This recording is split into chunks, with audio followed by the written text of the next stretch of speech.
One person said this morning,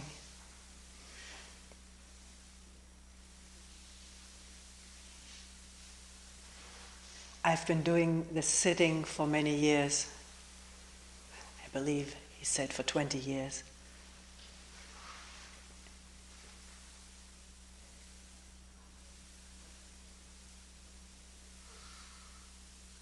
And am growing increasingly sensitive to the violence in this world,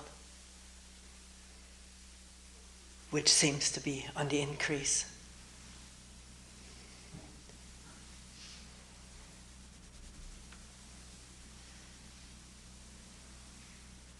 What are we going to do about it? I don't know whether that was his precise question, but this comes up so many times.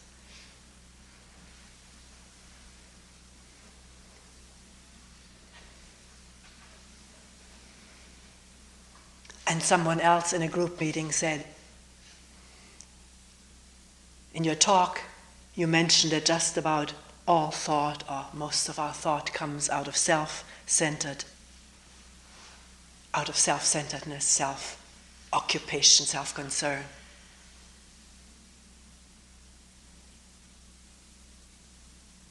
I can't quite agree with that. I also think about the world.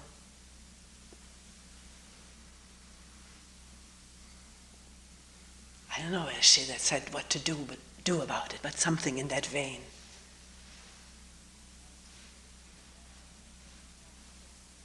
What can we do about this violent world? And those thoughts don't come out of self-concern, self-centeredness.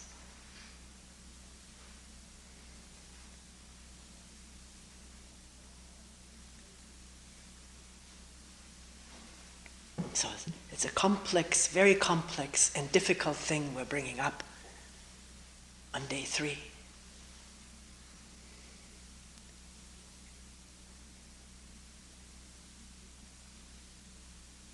Because first of all, we are not looking for easy answers.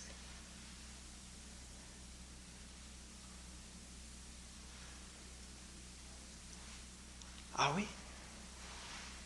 Are we willing to really delve into this complicated human mind-body, or body-mind? The two not being separate things, and body-mind not being separate from everyone and everything. One human consciousness, or one universal consciousness. This is how it is seen to be. You may not agree. And I'm not trying to convince anyone of anything.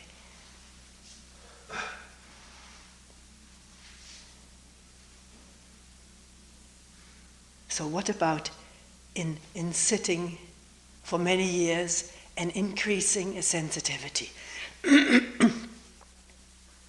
just to the world and its seemingly ever-increasing violence?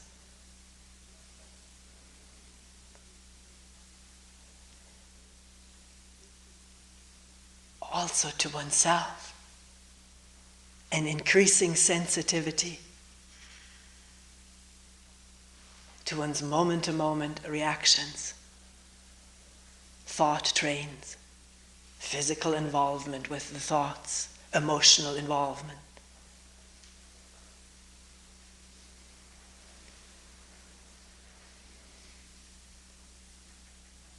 Sensitivity to seeing how one sees oneself, how one holds on to imagery about oneself. And questioning that.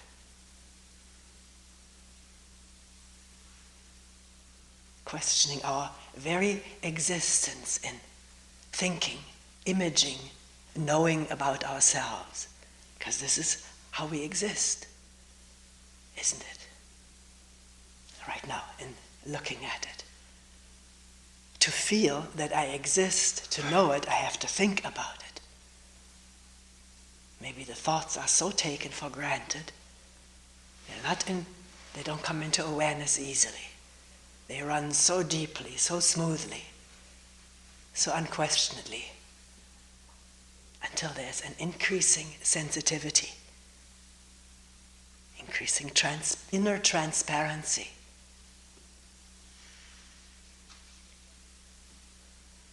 Of seeing how I present myself, what I want to be seen as, how I want to live, to exist as. It's all thought and imagery. And the investment in it brings pleasure and pain, gratification and frustration. Frustration in seeing one is not the way one thinks one is or would like to be seen as one is. Guilt feelings about not being what we think we ought to be. And the difficulty of simply observing thoughts and imagination and memory running, and the body accompanying it with emotions of pleasure and pain, anger, frustration, whatever.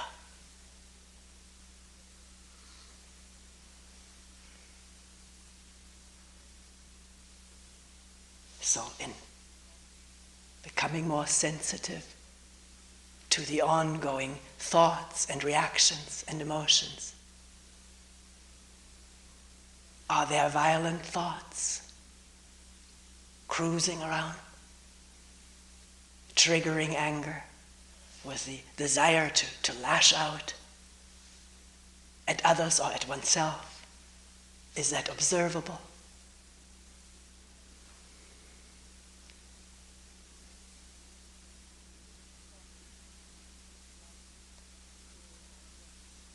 Feeling insulted by someone, slighted by someone's words or gestures,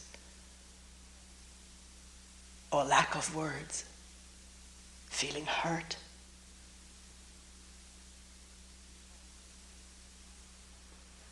I don't want to be treated like this. I don't want to be talked to or talked about like that. That's not what I am. And an ache, a pain, because this is what just happened. Someone did say this to me or about me. Is there an ache, a pain?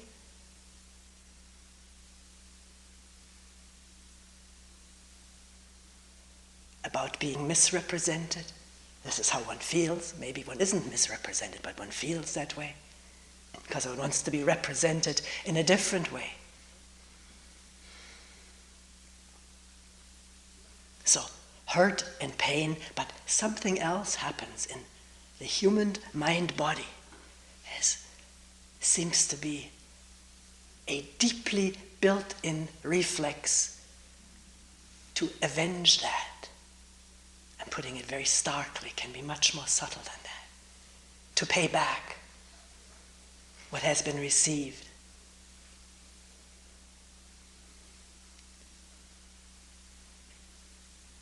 To hurt back.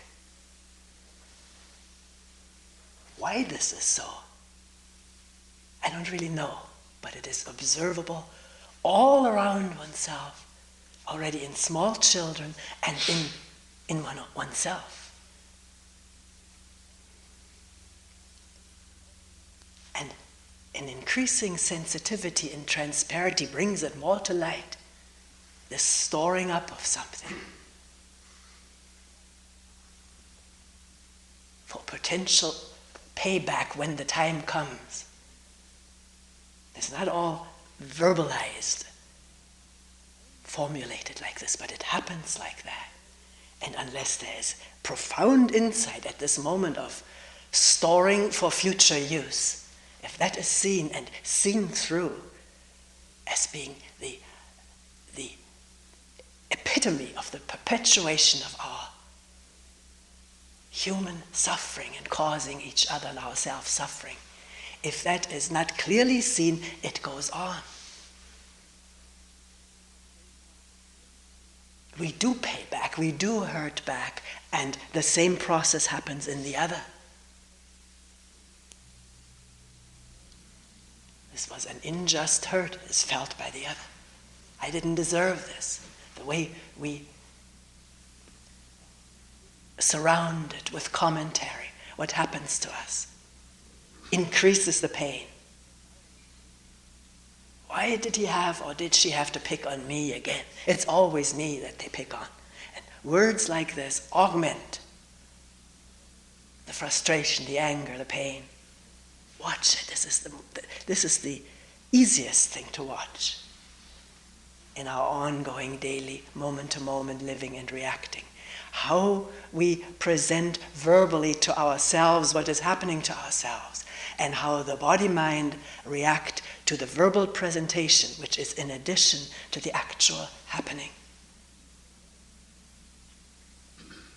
And when there is increasing sensitivity to the occurrence of constant press releases, if you will, about ourselves, the reaction to it, when there's increasing sensitivity to that, it may not proceed quite as mechanical and relentlessly as it does when there's no attention, no awareness.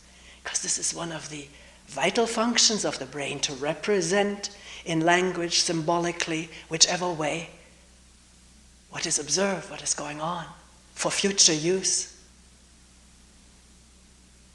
To not be hurt again.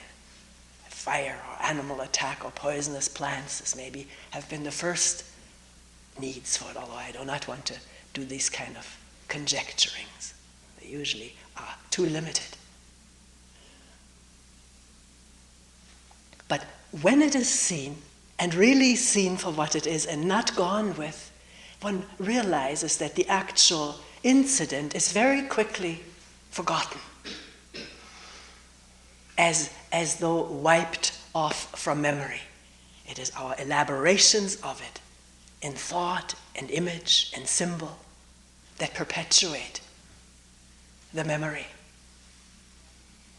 Thinking some more about it and adding some more vocabulary, often of an incendiary nature, irritating nature. So this is one of the really neat byproducts of an increasing sensitivity in listening inwardly, outwardly.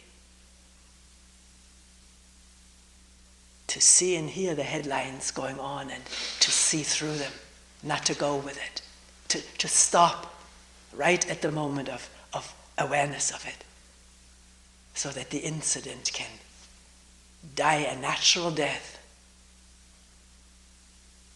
and maybe need not be avenged.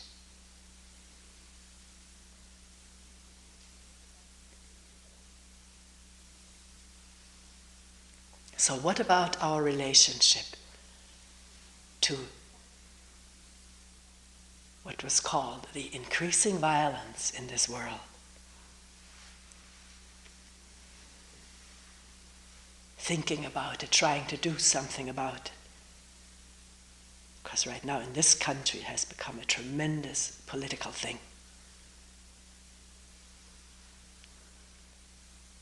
One politician trying to outdo the other in doing things about violence.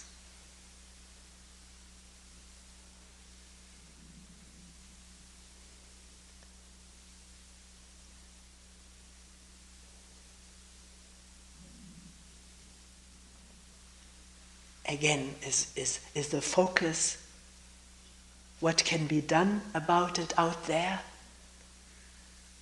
Or is a gnawing concern which doesn't let go of this mind? How are these things possible? How is it possible?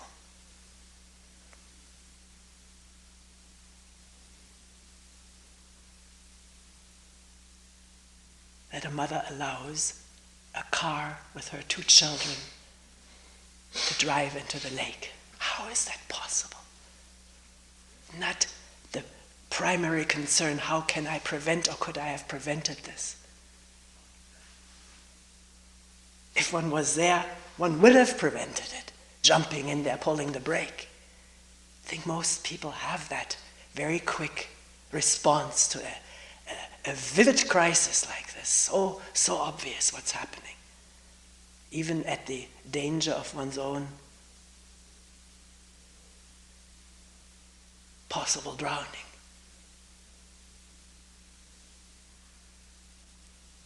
So, how is it possible for a human mind to figure this out in the first place? What must go on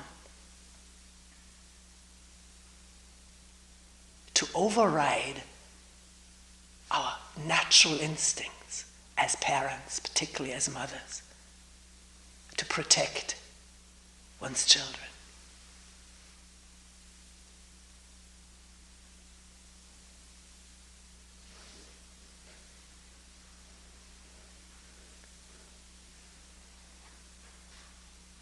So to really acknowledge the almost limitless power of imagined outcomes, imagined goals. Who knows, an imagined freedom.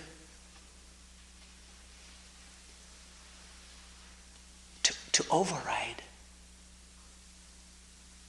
natural instinct and motherly love.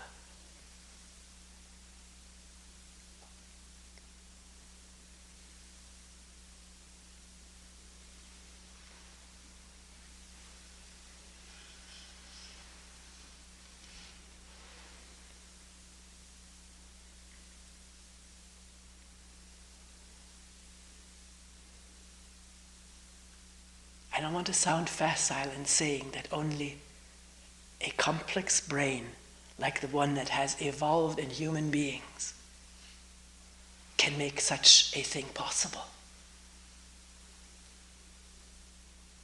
One thought, one fanatic goal overriding common sense, natural instinct,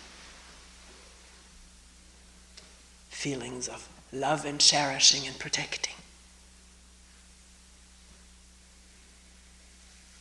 And this is just one example because it was so powerful a few weeks ago or months ago. But all of our wartime activities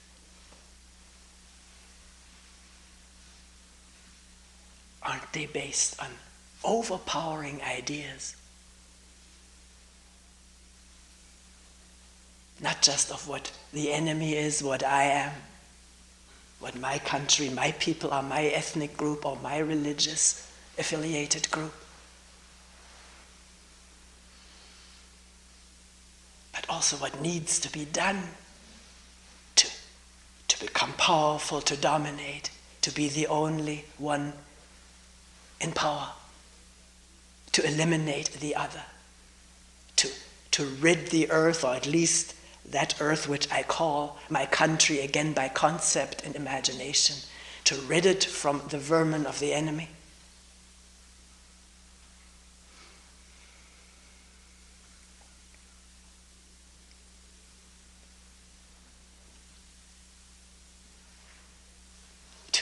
To see other people as inferior, worthwhile being exterminated. How is it possible other than through concept and idea and constant indoctrination?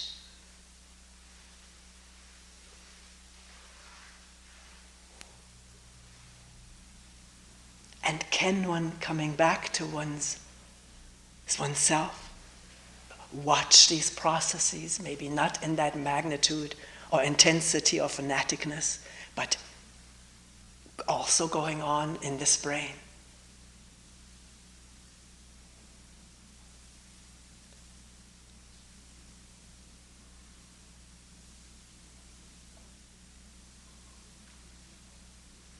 Wanting to be free of a burdensome relationship, husband, wife, parents, children. Thought can quickly eliminate them. Whether it comes to action depends on many factors. But the elimination of the rival, the one who took my wife or lover, very potent in human beings. The history of drama is about jealousy, most of it. It was a series, a horrible, to my taste, series of which I couldn't look at after a while. In Masterpiece Theatre, it was called I, Claudius.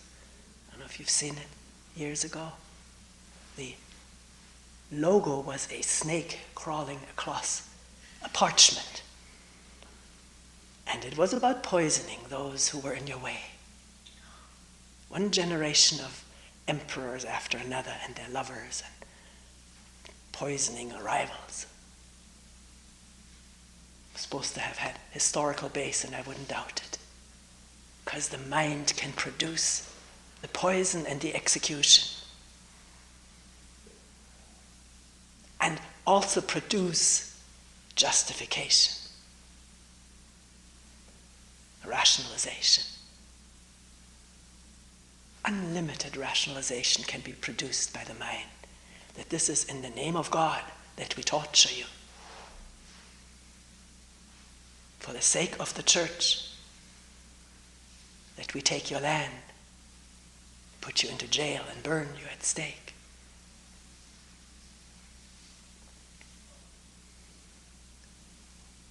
So, coming back to oneself and one's thoughts about the world, whence do they issue? Where do they come from?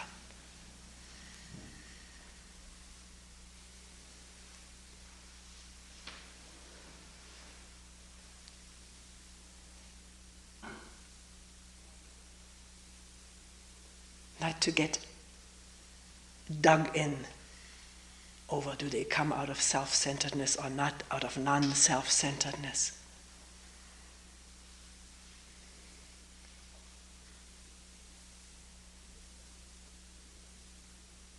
One person in the group meeting in which this question was raised said, when I see these pictures on the news, I just don't want that in my world.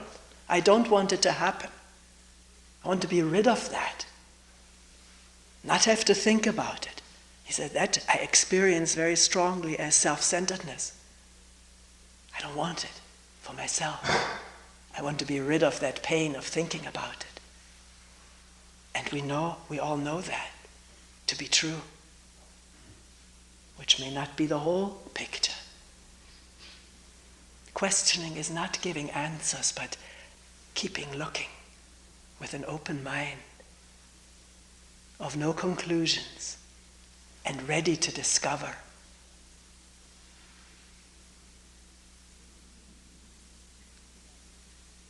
So, do I even feel free to look at violence in myself? Or is the image so powerful that I'm a peaceful person, or that I should not be angry, that I can't even look at violent thoughts? Something shuts down. Somebody brought that up yesterday in the group.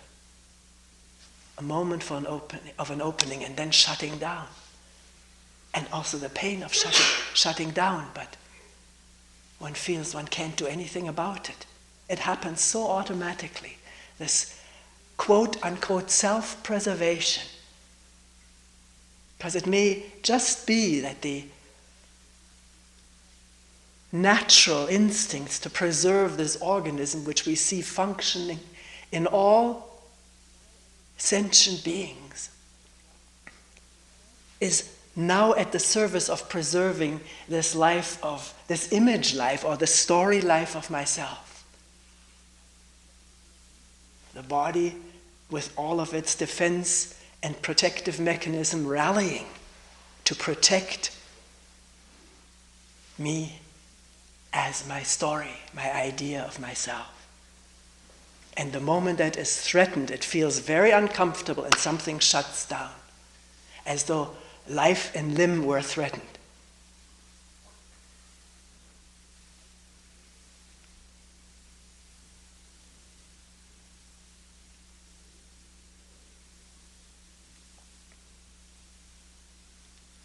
So is there freedom? Which means really overriding interest in finding out what thoughts cruise through the mind and how they affect the body.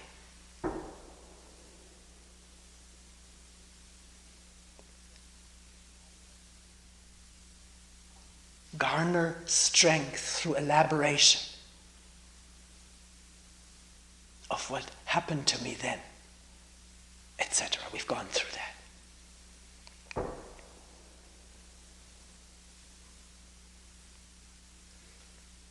As we hear the shots, what goes off?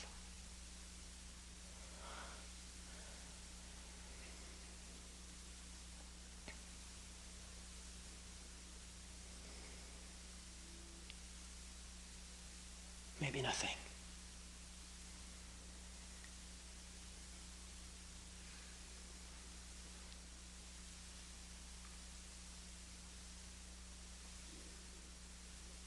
So, can there possibly be looking and thinking about this world without looking and thinking about myself? And here I mean thinking, not just thinking on an intellectual, logical, or ideological, philosophical basis, but thinking grounded in looking. What is happening in this human being who is part of all humanity and has evolved out of an evolving humanity.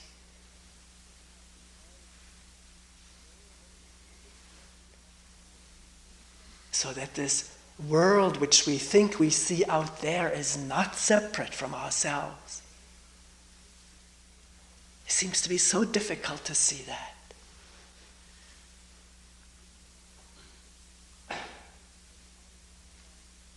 Maybe because it is so difficult to think without self-centered thought, bringing me, as I know myself, my values, my thoughts, my ideas, my past, into relationship with what I call the known world. And that is separation.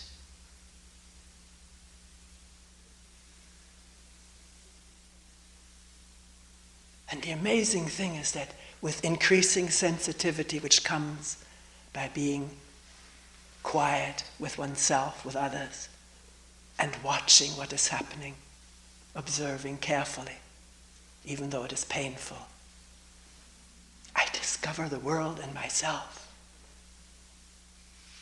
Everything that is happening in the world potentially can happen here. And I can ask, why doesn't it happen, and watch it? Why don't I buy a gun and shoot? And yet can I understand a child buying a gun and shooting? Incredible feeling of power.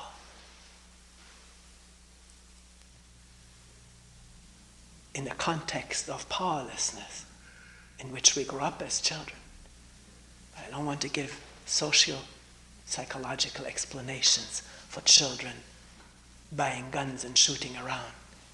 But I do remember, it comes up right this moment, that the first time I sat behind a wheel of a car, we had bought an old clunker, I don't know when it was, 51 or 2. Kyle taught me to drive. Put the foot on the gas and took off. And I thought, oh my God, I never knew what power. Incredible feeling. How do you say, ecstasy almost of power. Driving this clunker, it was moving fast. Probably 35 miles an hour.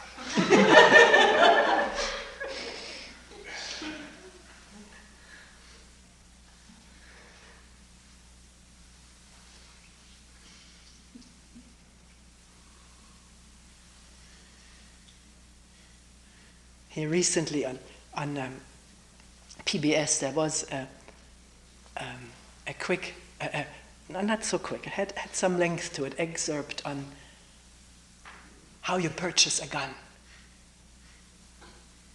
It was a very intelligent, knowledgeable salesperson, very neutral, was not inflammatory in his explanations.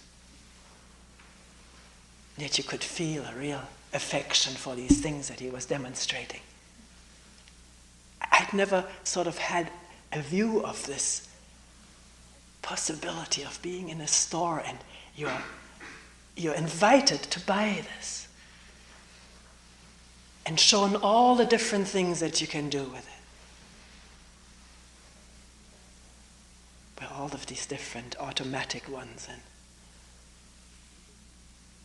and how this one can quickly be transformed into, you can buy this, but if you just buy a few parts, you can transform it into an automatic one and have the same thing which is now not allowed to be bought, to be sold. But the feeling was being someone entering into this store and having this possibility of acquiring a gun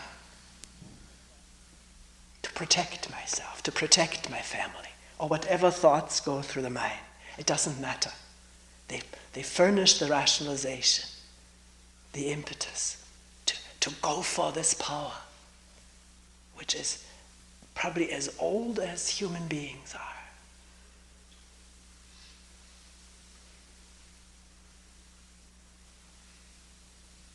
To have added power in our hands.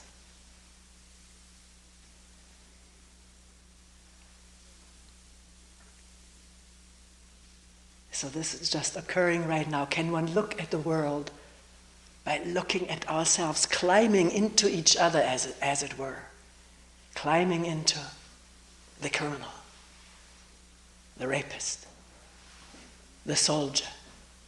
There were two, almost one day after another, you saw two different lines of soldiers in the news. One time it was the Muslims who were finally getting some gains. They were almost taking back this unfortunate city. And the triumph in their faces, the energy. Finally feeling in power again and superior. And showing sort of desperate or depressed Serbs, seeing that land slip away from them. And then the next day, the reversal. Triumph in the face of the victor, and misery in the victim. And so it goes. Can one understand it, not rationalize it, not judge it, but understand the processes in this very brain which is here for observation, how it can come to that. And what prevents it from happening, or what dissipates the anger, the surge for power, for being superior, for stepping on others.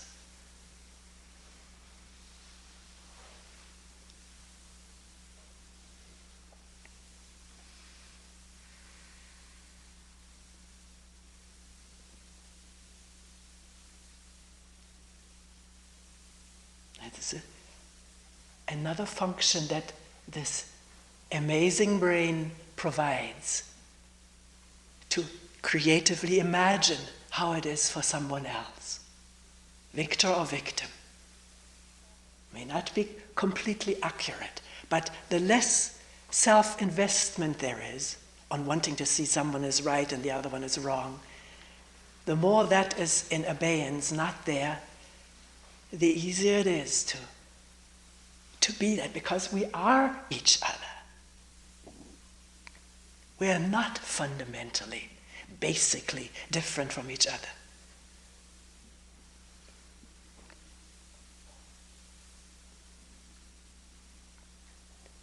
But with this possibility to imagine how it is for the victor and the victim, there grows or sprouts compassion for both of them.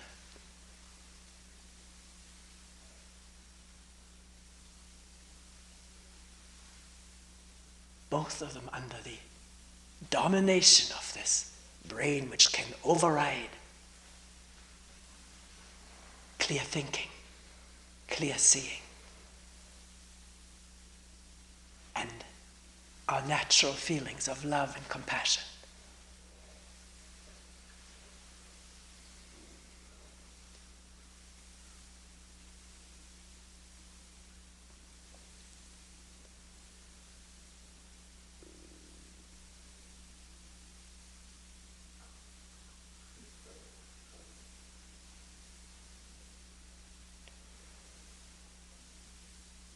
This question has often come up already in this retreat too. Maybe we don't have time to elaborate on it today.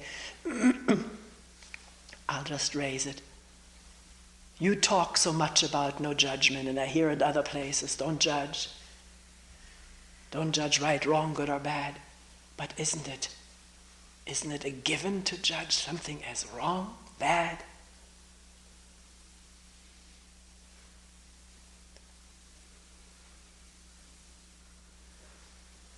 Again, can we question? And observe. One person said this morning, I don't question so much, I just observe and learn from observation.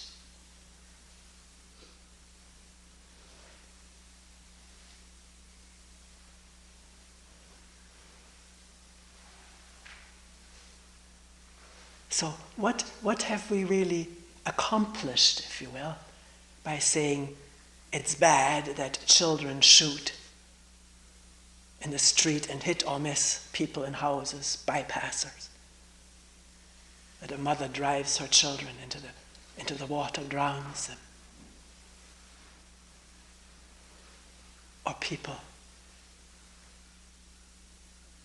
go to war to kill each other, to take each other's land, to exterminate each other, drive each other out of their homes. What have we accomplished by saying it's bad, it's wrong? Of course, we create always try to create world courts to try the crimes against humanity. We did it in Germany. War trials, trying to do it now in Serbia or in former Yugoslavia. But what have we accomplished in terms of insight into ourselves, into how these things can happen in the first place, and how they proceed and augment?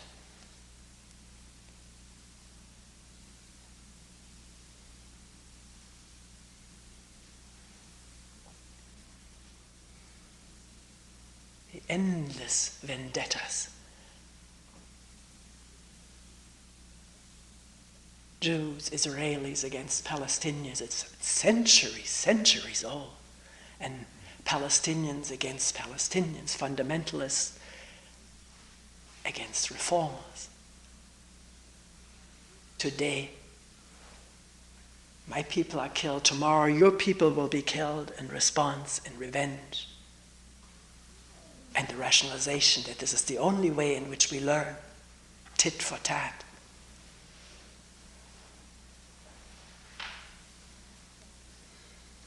So, in a society we have a system of justice which is questionable, even in so-called, look how I'm talking, civilized societies. We kill the killer, clamor for death penalty. I don't know how many times I've already seen the dusty electric chair being revived in New York City, and in New York State now. Probably it will be the death penalty, and a jubilation over it among certain people. Can we question the whole thing rather than judge right or wrong? Deeply, inwardly, intelligently, alone and together. Not taking sides, but exploring together openly. Not representing a point of view, but interested in coming upon truth.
maybe I'll add a final note, which I did this morning when we discussed this increasing violence.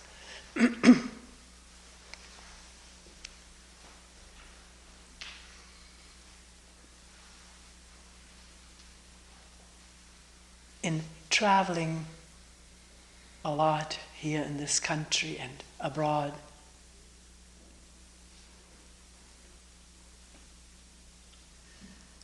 it is amazing and most touching how many caring people there are. Caring, friendly, loving, helpful.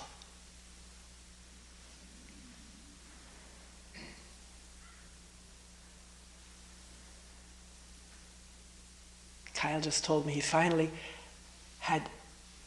got the plumber to come to the house. He's been trying for a long time to get pipes fixed which freeze in the wintertime. Finally the man came with a helper. He's very busy, apologized for being late. Kyle thought he would have to have the pipes relocated, but the man said, "No, I don't think so. I'll insulate them for you." He spent time carefully insulating, but he said, "If it doesn't work, call me up. I'll come up again and relocate them." And when Kyle took his checkbook and said, "How much is it?" he says, "Forget it. Merry Christmas."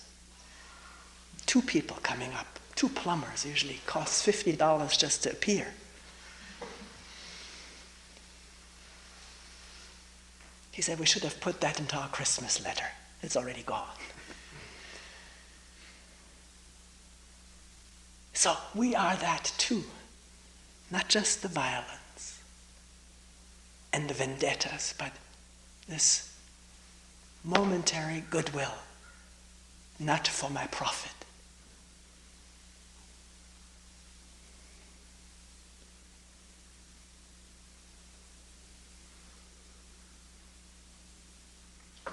We'll end here for today.